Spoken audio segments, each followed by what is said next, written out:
અખિલ ગૌશાળા પાંજરાપોળ કચ્છ યુવા સંઘ દ્વારા પૂજ્ય સંતોના અધ્યક્ષ સ્થાને તેમજ સમસ્ત ગૌપ્રેમીઓ અને સનાતન હિન્દુ સમાજ દ્વારા ગૌમાતાને રાજ્યમાતાનો દરજ્જો અપાવવા માટે અનશન આંદોલનને જાહેર સમર્થન આપતો લેટર ગુજરાતના મુખ્યમંત્રી તેમજ કચ્છ કલેક્ટરને આવેદનપત્ર પાઠવી જણાવ્યું હતું।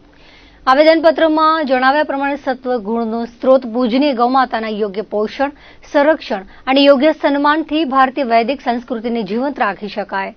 ऋषि मुनियों पौष्टिक वैदिक संस्कृति जीवंत रहेशे। संतो के सनातन हिंदू समाज, बीजेपी, आरएसएस, वीएचपी सौનું एक ज लक्ष्य है भारत देश विश्व गुरु बने, सनातन धर्मनी आर्य संस्कृति वडे विश्वનું कल्याण थाय, श्रेष्ठ भावनाओने चरितार्थ करवा सनातन धर्मનું તમામ આશાઓનું કેન્દ્ર ભાજપની સરકાર છે।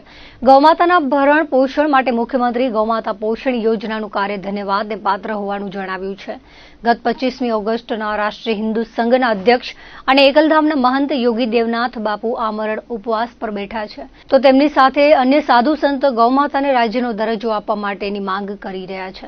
સનાતન હિન્દુ સમાજની માંગણી છે કે જે તાત્કાલિક ગુજરાત સરકાર દ્વારા વિધાનસભાના ચોમાસા સત્રમાં વિધેયક લાવી ગૌમાતાને રાજ્યમાતાનો દરજ્જો આપવામાં આવે તેવી માંગ સાથે લેખિતમાં આવેદનપત્ર આપવામાં આવ્યું હતું। કચ્છ કલેક્ટરને આવેદનપત્ર પાઠવ્યા બાદ અખિલ કચ્છ ગૌશાળા પાંજરાપોળ કચ્છ યુવા સંઘના હોદ્દેદારોએ લડત છાવણીમાં એકલધામના મહંત દેવનાથ બાપુ તથા અનશન આંદોલન કરી રહેલા અન્ય સંતો ગૌપ્રેમીઓ સાથે મુલાકાત કરી હતી।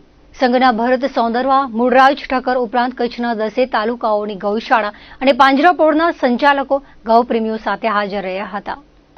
છેલ્લા ઘણા વર્ષોથી ગુજરાતમાં ગૌ માતાને રાજ્ય માતાનો દરજ્જો આપવા માટે વિવિધ સંસ્થાઓ, સાધુ સંતો, ગુજરાતના દ્વારકાપીઠના શંકરાચાર્ય શ્રી તમામની માંગ છે કે ગુજરાતમાં ગૌ માતાને રાજ્ય માતાનો દરજ્જો આપો।